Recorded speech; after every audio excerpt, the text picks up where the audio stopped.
Hi friends, అందరూ బాగున్నారని అనుకుంటున్నానండి. మీతో ఒక చిన్న విషయం షేర్ చేసుకుంటాను. జన్మలు, పునర్జన్మలు, మరణాంతర జీవితాలు, వీటి గురించి మనం మాట్లాడుకుందాం. ఇవన్నీ ఎంతో అద్భుతమైన విషయాలు. దేవుళ్ళు ఉన్నారని నమ్ముతారు, ఇంకా దేవుళ్ళకు పూజలు చేస్తారు, కానీ జన్మలని పునర్జన్మలని మాత్రం నమ్మరు. ఉన్నది ఒకటే జీవితం అని అనుకుంటారు. కానీ నేను మాత్రం జన్మల్ని పునర్జన్మల్ని బాగా నమ్ముతానండి. ప్రతి ఒక్క మనిషికి ఇది మొదటి జన్మ అని మాత్రం నేను అనుకోవట్లేను. చాలా జన్మలు దాటి మనం ఈ స్టేజ్కి వస్తాం.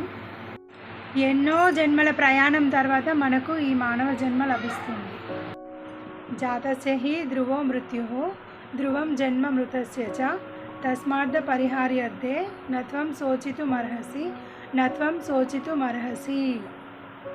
దీనికి అర్థం, పుట్టిన వానికి మరణము తప్పదు, మరణించిన వానికి జన్మము తప్పదు. అనివార్యమగు ఈ కారణాల వల్ల శోకింప తగదు అని శ్రీకృష్ణుడు భగవద్గీతలో ఈ శ్లోకం ద్వారా మనకు చెప్పారు. పునర్జన్మ సంఘటనలు కూడా చాలా చోటు చేసుకున్నాయండి. మహాత్మా గాంధీజీ గారు ఉన్న కాలంలో కూడా ఒక కేసు జరిగింది. శాంతాదేవి అనే ఒక అమ్మాయి, ఒక 9 ఏళ్ళ అమ్మాయి, తనకి 3 ఏళ్ళ దాకా కూడా మాటలు రాకపోయేది. తర్వాత 4వ ఏట నుంచి బాగానే మాట్లాడింది. తర్వాత 9 ఏళ్ళ నుంచి తను పునర్జన్మ ఎత్తిందని, మా ఇల్లు ఇది కాదు అని, నా ఇల్లు మధురలో ఉండేదనేసి, అక్కడ నాకు పెళ్ళైంది, నా భర్త ఉన్నాడు, నా భర్త బట్టల వ్యాపారి అనేసి అలా చెప్పుకుంటూ ఉండేది.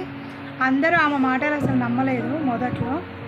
తర్వాత ఆ స్కూల్ హెడ్ మాస్టర్ అసలు ఈ అమ్మాయి చెప్పేది నిజమా కాదా అనేసి మధురకు వెళ్ళి అక్కడ కూడా అడిగి చూశారు. ఆ అమ్మాయి చెప్పిందంతా నిజమే, ఆమె చెప్పిన విధంగానే ఉంది. ఆమెను తీసుకొని వెళ్ళి మరీ చూపించారు. గాంధీ గారు కూడా ఒక కమిటీ వేసి ఎంక్వైరీ చేయించారండి. తను చెప్పే మధుర అడ్రస్ దగ్గరికి తీసుకువెళ్ళారు. ఆ ఇంటి దారి కూడా తనే చూపించింది. ఆ అమ్మాయి చెప్పింది కూడా అక్కడ అంతా ఆ అమ్మాయి చెప్పిన విధంగానే ఉంది. తర్వాత అమ్మాయి చెప్పిందంతా నిజమే అని అందరూ నమ్మడం స్టార్ట్ చేశారు. ఆ కేసు మాత్రం ఇంకా అట్లా మిస్టరీగానే మిగిలిపోయింది. అంటే ఇట్లా కూడా జరుగుతుందా అని అందరికి ఒక క్వశ్చన్ మార్క్ లాగా మిగిలిపోయింది. నమ్మిన వాళ్ళకు ఏం లేదు, అవును పునర్జన్మలు ఉంటాయి కాబట్టి ఇది సహజమే అని అనుకుంటారు. నమ్మని వాళ్ళకు మాత్రం అదొక ప్రశ్నార్థకంగా అనిపిస్తూ ఉంటుంది. పునర్జన్మలు నేను బాగా నమ్మడానికి ఒక కారణం ఉందండి.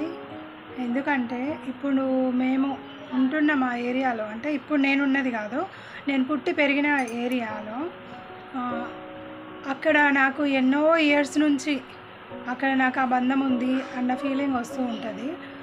అంటే ఇంకా ఆ ప్లేస్తో నాకు చాలా క్లోజ్ రిలేషన్ ఉంది అన్న ఫీలింగ్ వస్తూ ఉంటుంది. అంటే 60s 70sలో కూడా నేనున్నా అన్న ఫీలింగ్ నాకు వస్తూ ఉంటుంది. అక్కడ ఆ ఏరియాతో నాకు ఎప్పటి నుంచో కనెక్షన్ ఉంది అన్న ఫీలింగ్ వస్తూ ఉంటుంది. అది కేవలం ఒక ఫీలింగే అని మాత్రం నేను అనుకోవట్లేను. అది నాకు ఎన్నో జన్మల బంధం అని నేను అనుకుంటున్నాను. మీలో కూడా చాలామందికి అనిపిస్తూ ఉంటుంది కదా, ఎక్కడికైనా వెళ్ళినప్పుడు ఈ ప్లేస్లోకి ఇదివరకే వచ్చినట్టుంది అని, లేకపోతే పర్టికులర్ సీన్ ఇదివరకే ఇప్పుడు చూసినట్టు అనిపిస్తుంది అని ఇట్లా అనిపిస్తూ ఉంటుంది కదా.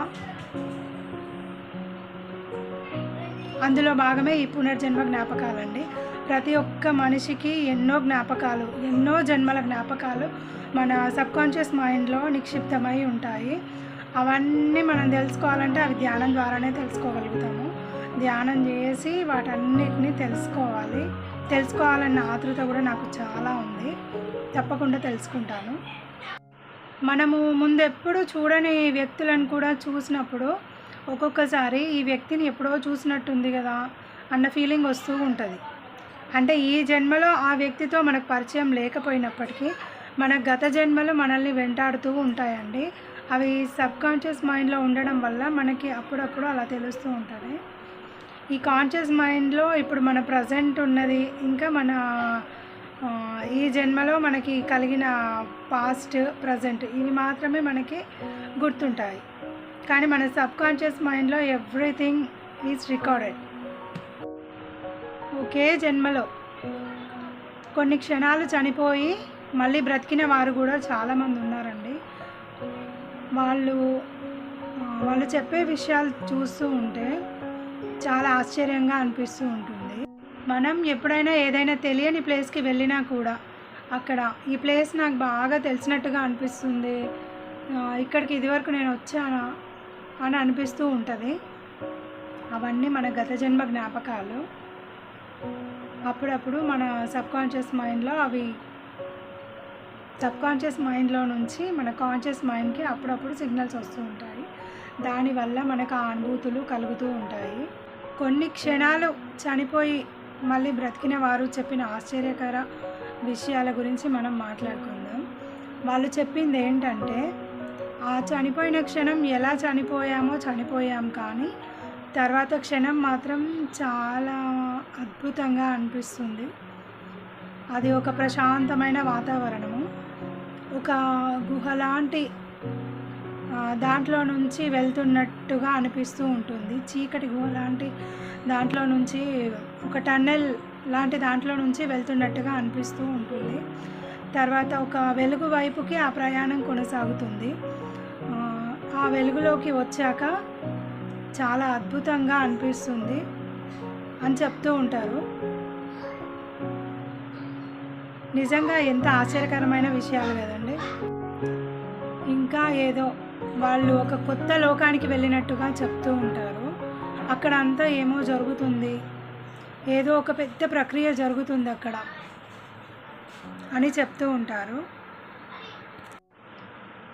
అక్కడ మా పూర్వీకులను కూడా కలుసుకున్నాము, ఎంతో సంతోషంగా ఉన్నాము, చాలా బాగా అనిపించింది అక్కడ. మళ్ళీ నాకు ఒక కలలాగా మళ్ళీ అంతా మెలకు వచ్చేసింది అని చెప్తూ ఉంటారు. ఇలా చాలామంది వాళ్ళ యొక్క ఎక్స్పీరియన్సెస్ నెట్లో షేర్ చేస్తూ ఉంటారు. కొన్ని ఎక్స్పీరియన్సెస్ మాత్రం చాలా డీప్గా మన మైండ్లోకి వెళ్ళిపోతూ ఉంటాయి. అలాంటి విషయమే ఈ పునర్జన్మ, ఇంకా మరణాంతర జీవితాలు. ఎంత అద్భుతమైన విషయాలు కదండి ఇవన్నీ. దేవుడిది ఎంత గొప్ప టెక్నాలజీ కదా అసలు, చాలా అద్భుతమైన టెక్నాలజీ. మనిషి ఎన్నో కనిపెడుతున్నాడు, ఎంతో చేస్తున్నాడు, కానీ ఆ దేవుడి టెక్నాలజీ మాత్రం కనుక్కోలేకపోతున్నాడు. ఒక శక్తి నుంచి వచ్చిన వాళ్ళమే మనము ఎన్నో జన్మల ప్రయాణాలు చేస్తూ చేస్తూ చేస్తూ ఇక్కడికి వచ్చాము. ఇంకా ఎన్ని జన్మలు ప్రయాణం చేయాలో కూడా తెలియదు. ఎంత అద్భుతమైన విషయాలు కదా, ఎంత గొప్ప టెక్నాలజీ అండి అసలు మన దేవుడిది.